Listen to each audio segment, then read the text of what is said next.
Pemimpin yang banyak dicaci maki ketika saat memimpin, kemudian ketika dia nanti berhenti meninggalkan legacy, dia akan ditangisi.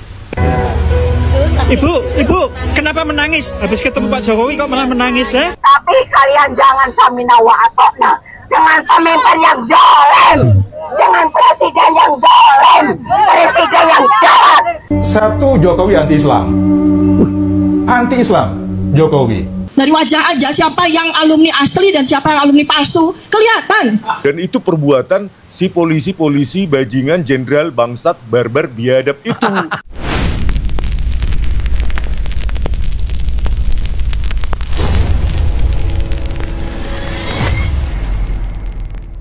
Guys, apakah dibenarkan orang mengeluarkan pernyataan kasar, apalagi sudah menyangkut person dari pejabat publik tertentu atau orang-orang tertentu yang kemudian dihadiahi dengan kalimat-kalimat yang tidak senonoh dan itu disampaikan di ruang publik adalah sebuah kebaikan dan kebenaran? Dan benarkah demokrasi memberikan ruang kepada setiap individu untuk mengeluarkan pernyataan-pernyataan kontroversial yang kemudian kasar didengar, tidak elok didengar? Video ini aku akan bahas itu. Dan kita akan lihat seringkali Pak Joko Widodo menjadi alamat sasaran bagi para pembencinya yang mengemukakan pendapat di ruang publik dengan pernyataan-pernyataan yang tidak senonoh. Ikuti video ini sampai dengan selesai. Jangan lupa subscribe bagi kalian yang baru menemukan channel ini. Like, comment, and share bila ini dianggap bermanfaat. Kalian dicoba dengan money. Aku tahu kalau kalian nggak ngikutin oleh Bapak Jokowi, kalian dipecat, kalian takut, aku tahu, masyarakat tahu, Bapak polisi, kalau kalian gak ngikutin, kalian bakal dipecat, kalian dimediasi, ya Allah. Tapi kalian jangan samina wa atokna dengan pemimpin yang zalim, dengan presiden yang zalim, presiden yang jahat, menyusahkan rakyat 10 tahun kami disiksa dengan kemiskinan, kami disiksa dengan kemiskinan, kami didolimi, ulama dikriminalisasi, semua dihabiskan seolah-olah negara kayak punya milik sendiri.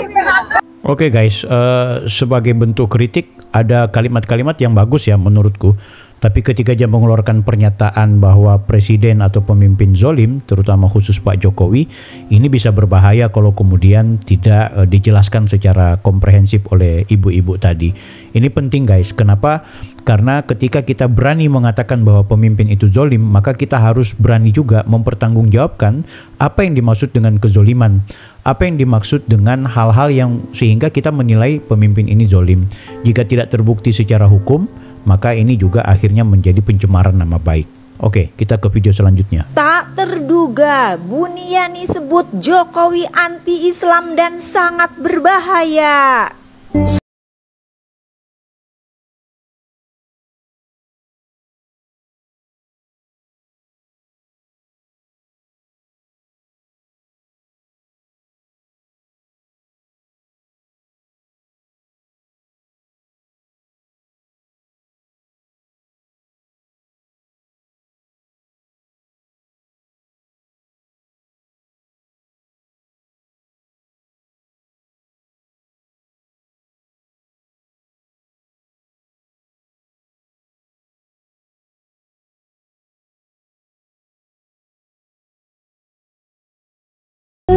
Jokowi. Oke guys, Buniani sudah cukup terkenal ya dengan kritiknya kepada Pak Jokowi. Tapi dalam hal ketika dia mengatakan Pak Jokowi anti-Islam, Pak Jokowi adalah orang yang berbahaya, Pak Jokowi adalah orang yang zolim, tentu sekali lagi ini sangat tidak baik dan tentunya perlu kemudian kita kritik kembali. Bukan soal Pak Jokowi saja yang pasti akan tersinggung, tapi ini tidak menjadi pembelajaran yang baik terhadap demokrasi kita gitu. Demokrasi kita memberikan ruang sebebas-bebasnya untuk orang berpendapat, tapi pendapatnya juga harus dibarengi dengan pernyataan yang tentu bisa dipertanggungjawabkan. Di video ini nanti aku akan share ke teman-teman tentang bagaimana demokrasi mengajarkan kita ketika mau mengemukakan pendapat. Oke, kita masih ke video selanjutnya. Dan yang kedua adalah Joko Widodo ini orang cerdas. Sama sekali tidak. Hasil analisis kognitif dari kami itu menunjukkan yang sebaliknya. Dari mana kami bisa melihat? Nanti dari buku ini Bapak Ibu bisa melihat. Dari wajah aja siapa yang alumni asli dan siapa yang alumni palsu. Kelihatan. Iya, kelihatan. Nggak bisa kita, kalau Anda sudah mempelajari ilmu neurobehavior itu nggak bisa. Ya, satu dari narasi Anda akan terlihat betapa rendahnya kognitifnya Joko Widodo, dan yang kedua adalah dari wajah. Jadi sekali lagi jangan terkecoh. Kenapa kok kelihatan begitu canggih? Karena ini adalah sebuah komplotan yang nanti akan kami bedah di buku kedua kami. Joko Widodo. Guys, kalau yang ini memang terkesan sangat ilmiah ya, terkesan bisa dipertanggungjawabkan secara akademis. Tapi sekali lagi ini juga bisa dibantah sekaligus kemudian bisa kena delik aduan. Walaupun sekali lagi Pak Jokowi kalau cuma masalah dia dikritik seperti ini, dicaci maki, mungkin orangnya tidak akan pernah menjadikan ini sebagai sebuah hal yang akhirnya harus dilaporkan. Memang kalau dalam konteks Dr. Tifa, Rismon Sianipar, dan juga Roy Suryo, itu dilaporkan karena memang keterlaluannya mereka yang menyebabkan banyak orang menggeruduk rumahnya Pak Jokowi. Dan ini juga akhirnya membuat Pak Jokowi bersama kerabat, pendukung, dan juga orang-orang di sekitarnya akhirnya mengambil keputusan dan kesimpulan bahwa mereka harus dilaporkan. Tapi kalau cuma dalam konteks orasi-orasi, pernyataan-pernyataan sikap yang kemudian menilai Pak Jokowi buruk, jelek dalam hal kepemimpinan, Pak Jokowi orang yang sangat welcome terhadap pernyataan tersebut. Nah, Dr. Tifa mencoba untuk mengelabui audiensnya dengan mengatakan bahwa secara akademik atau secara sains itu bisa dianalisa wajah Pak Jokowi, laku hidupnya Pak Jokowi yang disinyalir adalah sebagai pemimpin yang zolim, pemimpin yang berbohong, pemimpin yang jahat, dan lain-lain sebagainya. Ini tentunya perlu kemudian kita jadikan sebagai pelajaran penting.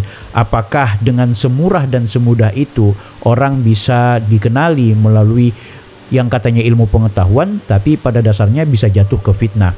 Karena tidak mungkin kemudian mau mengklaim seseorang baik dan buruk hanya karena dari wajah tanpa melihat laku hidup dan juga perbuatan yang sudah dilakukannya.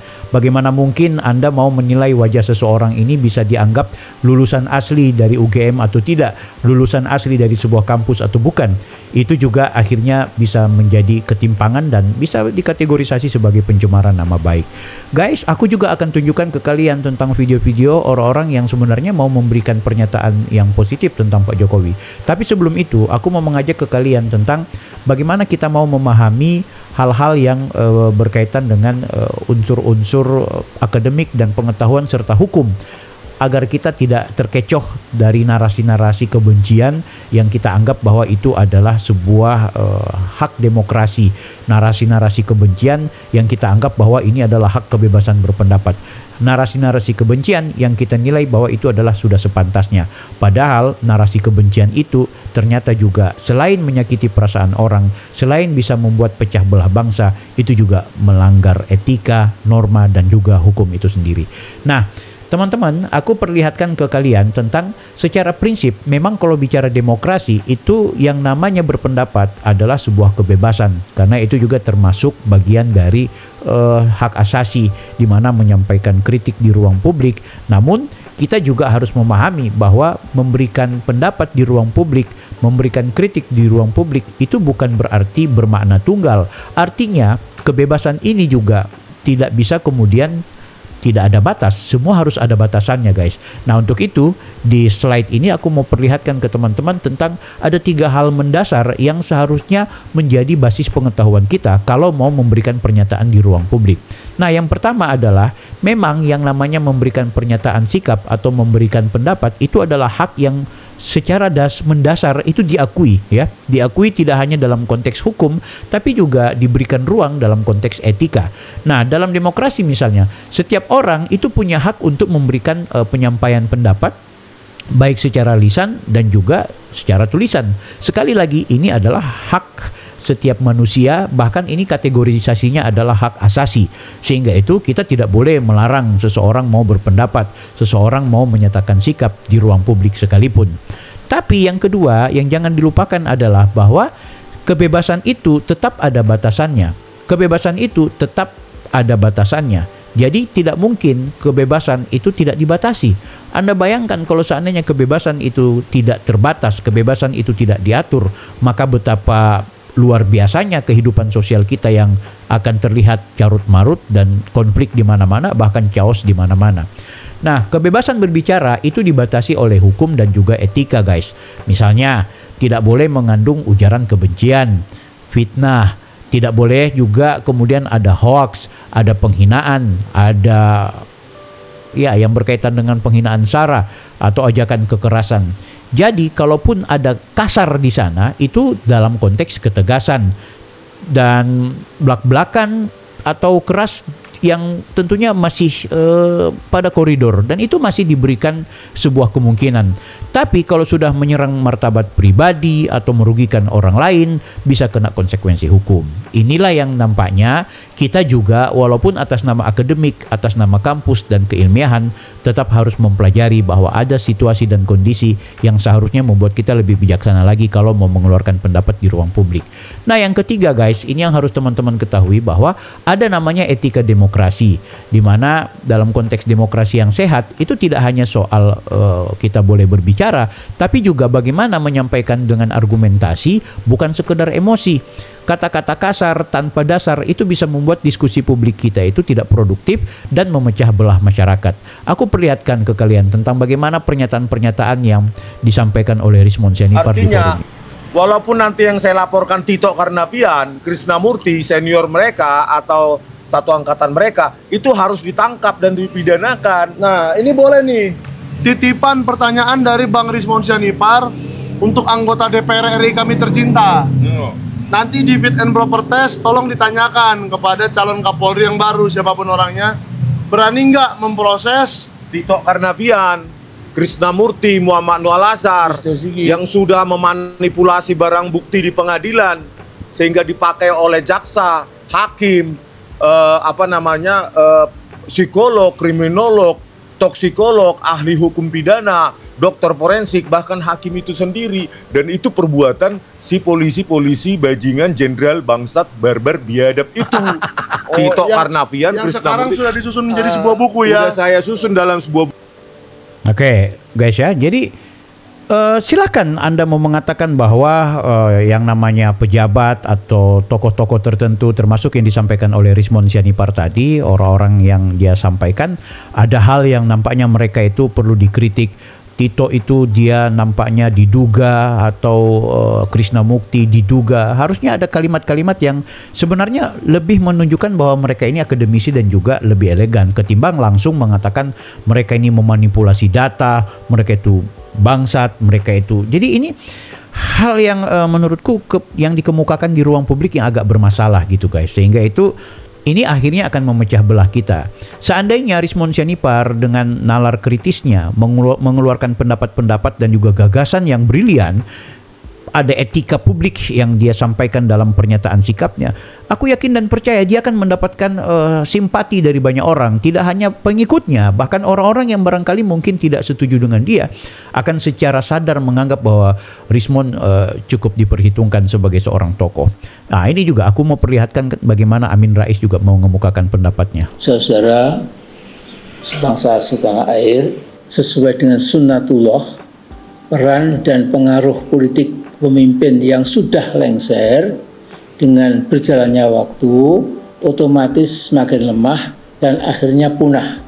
Hanya pemimpin yang cepat akal dan lemah logika yang malah menentang ketentuan sunnatullah itu. Jokowi termasuk golongan orang-orang ini. Nampak masih rongeh, resah, gelisah, sampai menderita sakit kulit yang aneh. Nah, Dr. Tifa sudah menerangkan sebab-musabab penyakit Jokowi itu dari sudut pandang ilmu kesehatan. Sementara Ustadz Suharsono membedahnya dari sudut psikopolitik dan pendekatan keagamaan. Saudara, kalau mau tahu rangkaian pikiran Ustadz Suharsono, tinggal diklik saja channel UA, yaitu Ulil Albab. Di situ banyak cerita-cerita kocak. Kalau Jokowi sekeluarga melihat dan mendengar video yang diunggah channel UA ini, niscaya bisa terhibur. Nah, sementara itu muncul di permukaan politik nasional satu ormas yang menamakan dirinya Oke guys ya, jadi ketika Amin Rais mengeluarkan pernyataan dan pendapat yang walaupun dia menukil dari pernyataannya Dr. Tifa bahwa Pak Jokowi itu kena penyakit kulit dan seolah-olah itu dipandang secara saintis, dipandang secara medis, apapun itu, pernyataan seorang Amin Rais tadi itu sangat menyerang personal dari Pak Jokowi. Itu tidak baik ya tentunya, dan saya kira bagi kalian orang-orang yang berakal dan orang-orang yang di hatinya tidak mau konflik, aku yakin juga akan sangat kecewa dengan pernyataan seperti itu. Silahkan, kalau saya sendiri minta maaf, saya kurang setuju dan tidak suka dengan Amin Rais. Tapi saya tidak mencoba dan bahkan tidak berani mengeluarkan kalimat-kalimat yang menyumpah beliau, kalimat-kalimat yang mendiskreditkan beliau. Walaupun itu kita harus kritik, orang ini sangat tidak bijaksana ketika mengeluarkan pernyataan di tengah usianya yang sudah sangat uzur. Nah guys, di balik itu semua kita biarkan. Sekarang aku mau perlihatkan ke teman-teman bahwa di balik orang anti dan benci sama sosok seperti Pak Jokowi, toh juga banyak orang yang memberikan apresiasi kepada beliau. Kita langsung tonton saja. Jokowi adalah presiden terburuk yang pernah dikirim neraka ke bumi. Terburuk matamu ya. Terus yang terbaik itu presiden itu menurutmu kowe lah jadi presiden kowe yang terbaik ngono. Wong syukur nyocot ae cangkeme. Bojone sapa iki?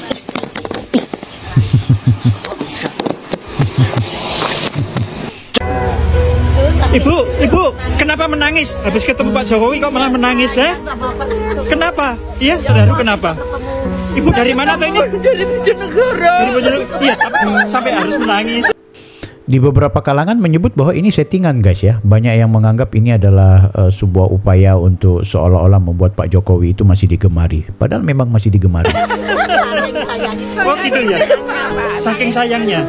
Masya Allah. Ibu namanya siapa? Mbak Las. Mbak Las. Mbak Las dari Bojonegoro. Oh, apa yang bikin menangis sebenarnya? Ya terharu ya, senang. Oh gitu ya? Oke. Siap. Iya. Yang penting doanya sehat selalu. Baik. Ya ini loh. Ya, saya Bambang Saptono. Ya. Ya, Pak Bambang Saptono memang rajin di depan rumahnya Pak Jokowi sambil kemudian melihat situasi dan kondisi banyak sekali masyarakat yang datang ke rumahnya Pak Jokowi. Oke, guys, kita masih akan tunjukkan ke kalian. Mungkin tidak ada pemimpin yang paling banyak dihina melebihi beliau. Luar biasa hina, hujatannya luar biasa, fitnahannya luar biasa. Bahkan sampai pada hal-hal yang sangat inti menyangkut kehormatan beliau dan keluarga beliau.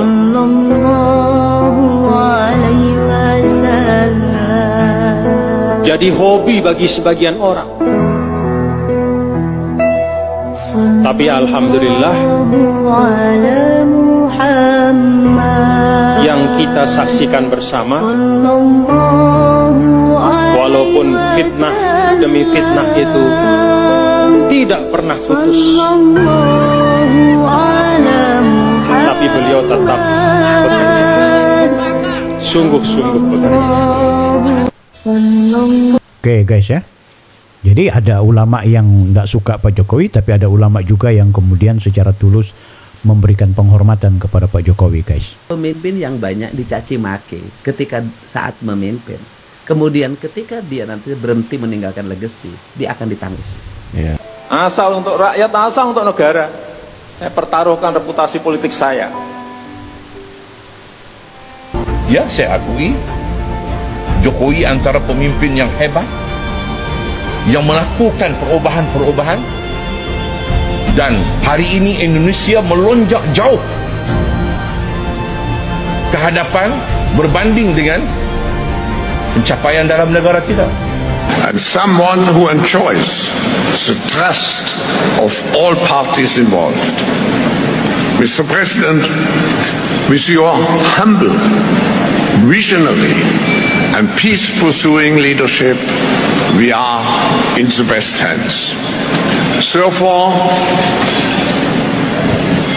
President Jokowi is not just the man of the people of Indonesia, but he is also the man who embodies the spirit of global cooperation, a catalyst for collective peace and prosperity.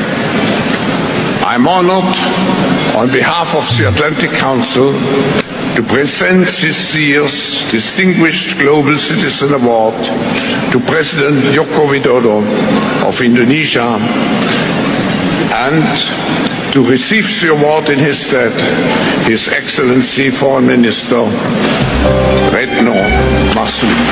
Tapi kalau udah ketemu tukang kayu, jadi prapor lu. Lalu besarnya rakyat Malaysia, ya, yang sekarang ini kita ni dijadi bahan ketawa oleh jiran kita, Indonesia. Standing next to me is one of the most important leaders and role models in the world today. I'm so honoured to be with him today. He's a dear friend, as is Iriana, and dear friend of Lucy's, and we had a beautiful dinner last night at home. So, Jokowi, welcome.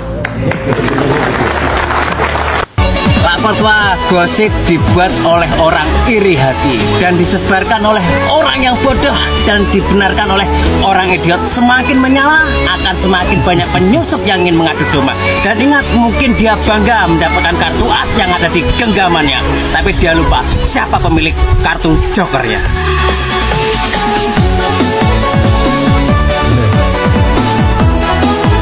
Ayo, siapa di antara kita yang pernah menggibahi Pak Jokowi, hafizahullah? 2014 sama 2019, ayo siapa yang sudah gibahin beliau? Beliau muslim loh. Ada salah nggak sama kita? Kita tahu aibnya, kita tahu cuman kisah-kisah yang dari media sosial yang semuanya kadzab. Kita gibahin habis-habisan, kita lucuti. Ya. Padahal dia adalah sebagai seorang presiden waliul amr yang sah. Berapa kali kita gibahin? Gibahnya sama-sama pengajian lagi. Bisa jadi tidak memberikan manfaat buat kita, apalagi ngomongin buruknya, ghibah. Maka cukup kita berdoa, mana yang terbaik untuk negeri kita yang kita cintai ini.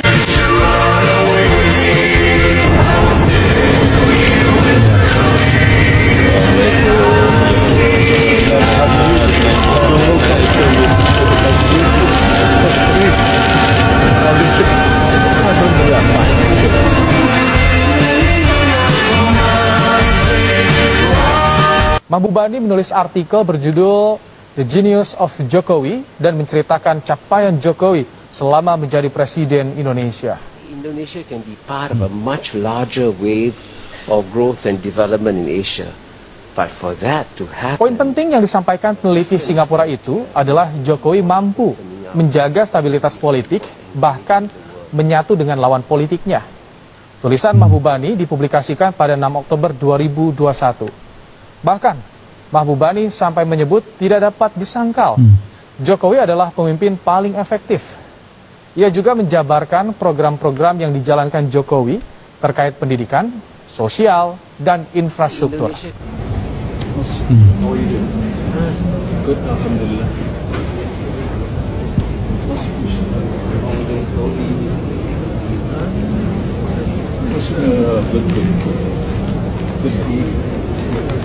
Especially your speech, very up.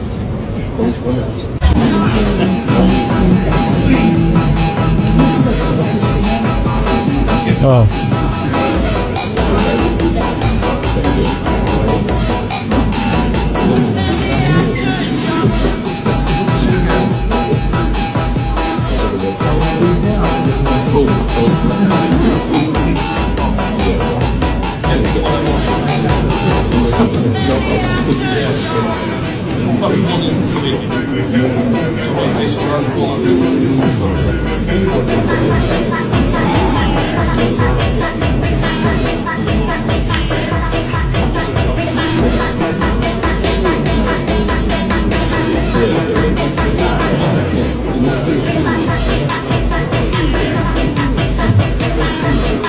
Saya begitu, saya sampai waktu itu nangis, dan itu spontanitas saya. Itu ya Masya Allah luar biasa. Saya melihat Pak Jokowi di dalam Ka'bah, di dalam makam Rasul itu begitu khusyuknya, Kalau saya di depan Ka'bah itu kan permintaannya kan luar biasa. Jadikanlah saya ketua RW, jadikanlah saya. Tapi Pak Jokowi yang begitu banyak masalah, banyak sekali PR. Doa yang saya dengar hanya 2 kalimat atau 3 kalimat. Selamatkan Indonesia.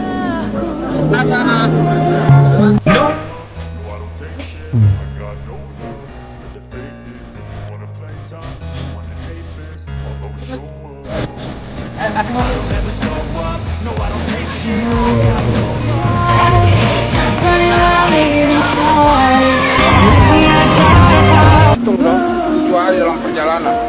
Sedangkan bama-bama makanan kita sudah habis. Jadi mobil, kendaraan-kendaraan yang turun yang naik kita tinggal minta saja pelet bawa rokoknya.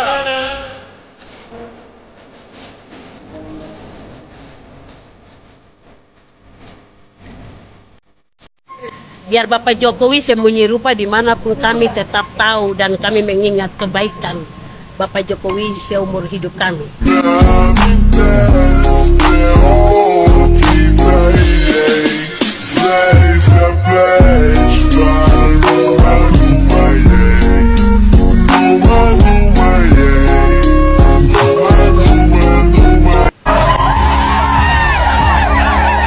Kalau kami sebagai orang Asmat, kami sangat bangga karena dari sekian presiden yang bisa selalu santun terhadap masyarakat, beliau yang bisa sampai tiba di Asmat.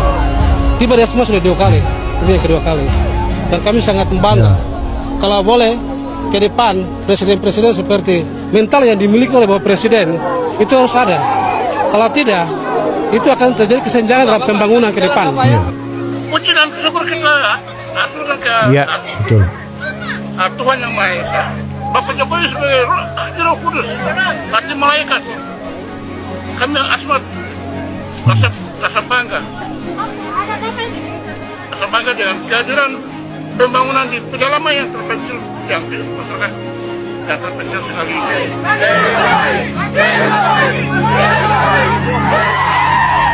Yang tadi yang biasa-biasa jadi luar biasa, di mana bangunan ini sangat megah, menjadi gerbang, menjadi beranda depan, menjadi pintu rumah Indonesia. Karena memang selama ini yang lalu-lalu itu pembangunan itu hanya di kota-kota terus. Tapi dengan adanya Nawacita, Nawacita bagian ketiga itu dia tulis rapi itu pembangunan dari pinggiran ke kota. Pinggiran-pinggiran yang daerah-daerah terpencil yang dibangun supaya sama rata di seluruh Indonesia pembangunan ini. Terbukti PLDN Slow ini.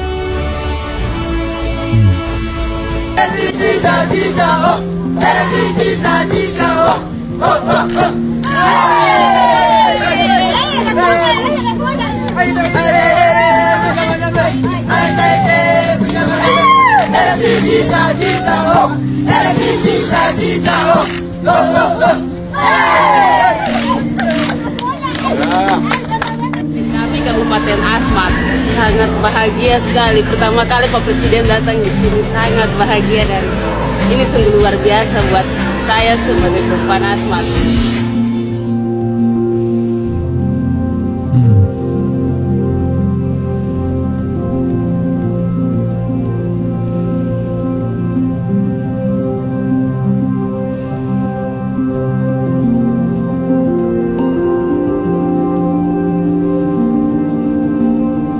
Presiden yang kita rasakan ini Bapak Jokowi. Pembangunannya itu kita rasakan sekali. Justru itu kita minta supaya masih lewat supaya dia jalan. Harapannya untuk Presiden bagaimana harapannya? Harapan saya ke depan lebih lanjut lagi pembangunan yang dia sudah lakukan. Jadi melanjutkan pembangunan yang dia sudah lanjutkan. Harapan saya begitu. Saya bangsa Indonesia kita sudah rasakan. Kita ini bangsa Indonesia, bangsa Papua. Jadi masih ada pelanjutan beliau punya pembangunan masih berjalan. Jalan-jalan semua. Itu harapan saya. Mama berterima kasih, Mama bangga, Mama senang karena hari ini Mama bisa ketemu dengan Bapak Jokowi. Beliau sangat merendah bagi masyarakat. Saya barangkali mewakili banyak masyarakat yang terharu dan senang begitu ketemu beliau.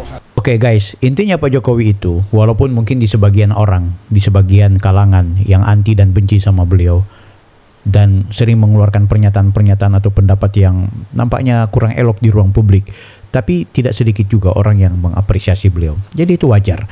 Sebenarnya satu hal yang harus menjadi pegangan kita bersama, bagaimana caranya, kendati kita berbeda pilihan, kendati mungkin kita tidak sama-sama menghormati figur publik, terutama mereka yang punya jabatan, spesial mereka yang jadi presiden dan wakil presiden, sebisa mungkin kita kemudian tidak menggalakkan untuk melakukan perbuatan-perbuatan yang justru menjatuhkan kita ke jurang perpecahan.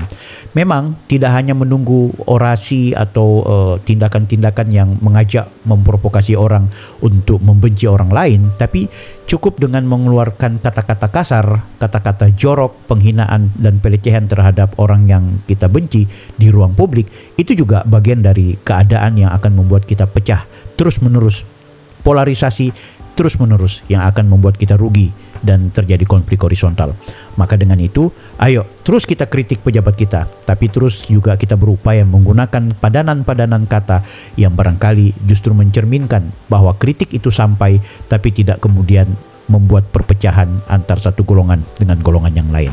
Ingat, orang yang kau benci adalah orang yang dicintai oleh keluarganya, oleh pengikutnya, dan oleh sebagian besar orang lain. Saya Bang Bil, Offside.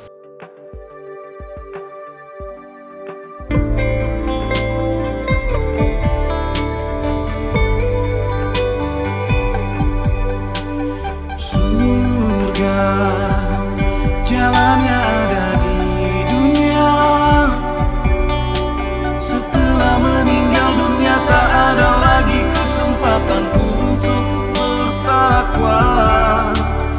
La ilaha illallah, lafaz penghuni surga. Firdaus adna ima wa darussalam muqamamu qamun amin khuldi, golongan orang surga. Membaca Al-Quran, menjaga lisan, memberi makan orang lapar, dan puasa di bulan Ramadan. Dan orang-orang yang bertakwa kepada Tuhannya diantar menuju surga. Sehingga apabila mereka pun sampai ke alam surga dan pintunya telah dibukakan, para penjaga